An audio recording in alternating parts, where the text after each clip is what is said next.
Selamat datang kembali di Papuan Truth ID. Kali ini kami akan belajar bersama tentang 20 pelajaran teratas yang dipelajari dari buku Kecerdasan Emosional.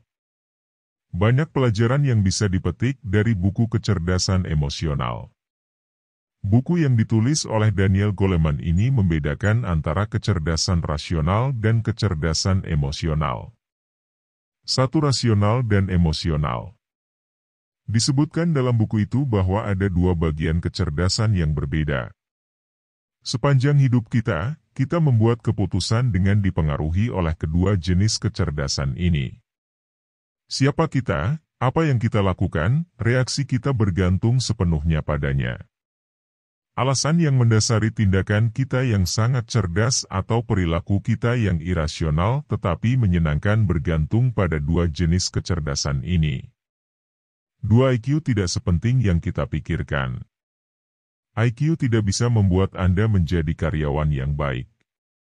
Itu membuat Anda lulus dari sekolah, tetapi tidak dapat menemukan pekerjaan untuk Anda. Ketika Anda pergi ke wawancara kerja, diploma Anda tidak dapat menjawab pertanyaan selama wawancara.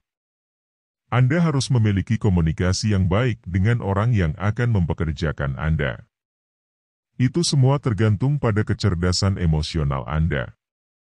3 bidang kecerdasan emosional. Kecerdasan emosional bertanggung jawab atas motivasi, kesadaran, empati, dan hubungan kita. Semuanya saling berhubungan, dan jika Anda buruk dalam satu hal, kemungkinan besar Anda akan buruk dalam hal lainnya. 4 otak emosional lebih kuat. Bagian atas luar otak kita adalah bagian di mana kita membuat keputusan rasional, sedangkan bagian bawah adalah bagian di mana kita membuat keputusan emosional. Tidak peduli seberapa rasional kita kelihatannya, kita dapat dengan mudah ditipu oleh otak emosional. Kita dapat menemukan alasan untuk mengelabui otak rasional agar melakukan apa yang diinginkan otak emosional. 5 perasaan orang lain. Berkat empati kita dapat benar-benar memahami perasaan orang lain. Jika kita tidak bisa membedakan antara orang yang bahagia atau orang yang marah, akan terjadi kekacauan yang luar biasa. Di luar dua emosi dasar ini, kita harus mengembangkan kemampuan untuk berempati. Tanpa empati, aspek komunikasi kita sangat terpengaruh. 6 motivasi. Motivasi kita yang memungkinkan kita bertahan lama menghadapi masalah yang kita hadapi, juga merupakan produk dari kecerdasan emosional. Kita dapat meyakinkan diri sendiri bahwa kita dapat memecahkan masalah. Kita bisa tetap optimis dan memiliki harapan untuk masa depan. 7 kesadaran. Salah satu aspek kita yang paling sulit untuk dikembangkan adalah kesadaran kita. Kita harus berlatih memahami bagaimana perasaan kita yang sebenarnya. Kita harus bertanya pada diri kita sendiri. Kita harus mendengarkan diri kita sendiri. 8 hubungan. Hubungan tidak bisa dilepaskan. Itu harus dikelola. Ini membutuhkan toleransi dan pengertian bersama. Jika Anda tahu cara menyelesaikan konflik, itu akan menjadi hubungan yang bahagia bagi kedua belah pihak. 9 emosi negatif dan positif. Emosi kita berubah setiap saat, tetapi semakin lama emosi negatif bertahan, semakin negatif pengaruhnya terhadap hidup kita. Itu mencegah kita untuk berhasil dalam pekerjaan dan hubungan kita. Untungnya, perasaan ini tidak sulit untuk diubah. Anda dapat belajar mengubah emosi negatif menjadi emosi positif. 10 produktivitas. Ketika kecerdasan emosional Anda semakin kuat, kreativitas Anda mulai meningkat. Terlepas dari bidang pekerjaan Anda akan mulai melihat perbedaan serius dalam produktivitas Anda. Ini akan meningkatkan kinerja Anda. Jam kerja yang lebih lama memungkinkan Anda bekerja dengan efisiensi yang sama. 11 kecerdasan emosional adalah kunci kesuksesan. Karena kita tidak dapat menjalani kehidupan yang terlepas dari emosi kita, Semakin tinggi kecerdasan emosional kita, semakin tinggi pula kualitas hidup kita.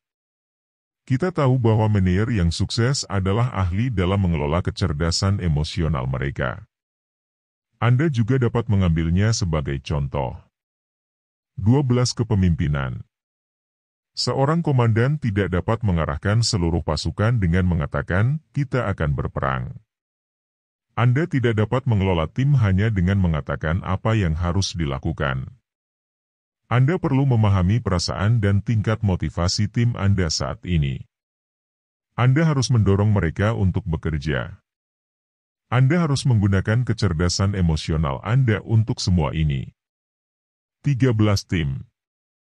Tim berbakat rata-rata yang rukun satu sama lain lebih produktif daripada tim berbakat yang tidak rukun. Tidak masalah seberapa baik tim dengan kecerdasan emosional rendah mengendalikan angka. Mereka bahkan tidak dapat memutuskan apa yang harus dilakukan. 14 Stres. Kesulitan di tempat kerja dan dalam hubungan kita membuat kita stres. Stres membuat kita sulit menemukan solusi dari masalah. Ketika kita tidak dapat menemukan solusi untuk masalah, kita menjadi lebih stres. Untuk menghilangkan jalan buntu ini, kita perlu tahu bagaimana mengelola situasi stres kita. 15 Pernikahan. Rahasia pernikahan yang langgeng dan bahagia adalah ketulusan dalam perasaan Anda. Jika pernikahan Anda tidak dibangun atas dasar keintiman sejak awal, itu akan mulai retak selama bertahun-tahun. Bahkan masalah kecil menjadi tidak terpecahkan. Anda harus terbuka secara emosional di awal jalan. 16 Kepemimpinan dari buku Kecerdasan Emosional. Kepemimpinan bukan berarti dominasi. Memimpin kolega Anda ke tujuan bersama dan membuat mereka percaya pada realitas tujuan ini. Pemimpin yang sukses adalah mereka yang dapat menjaga motivasi timnya tetap hidup selama bertahun-tahun. Anda harus membuat mereka menginginkan pekerjaan yang harus dilakukan. 17 Emosi semuanya normal. Kemarahan, kebencian, cinta, kebahagiaan. Anda dapat memahami kapan dan dalam keadaan apa perasaan ini akan muncul dengan mengikuti diri Anda sendiri. Anda mungkin memiliki perasaan ini tergantung pada bagaimana Anda menafsirkan peristiwa yang Anda hadapi. Yang penting adalah mampu bereaksi secara independen dari perasaan Anda. Anda mungkin mendapati diri Anda membuat janji yang tidak dapat Anda tepati karena Anda bahagia, atau Anda mungkin menggunakan kekerasan saat Anda marah. 18 Mampu mengekspresikan emosi Anda. Tidak semua orang memiliki tingkat empati yang sangat baik. Anda mungkin berada dalam situasi yang sulit segera. Anda mungkin merasa buruk, tetapi orang mungkin tidak memahaminya. Dalam situasi ini, Anda mungkin perlu mengungkapkan perasaan Anda sedikit lebih langsung.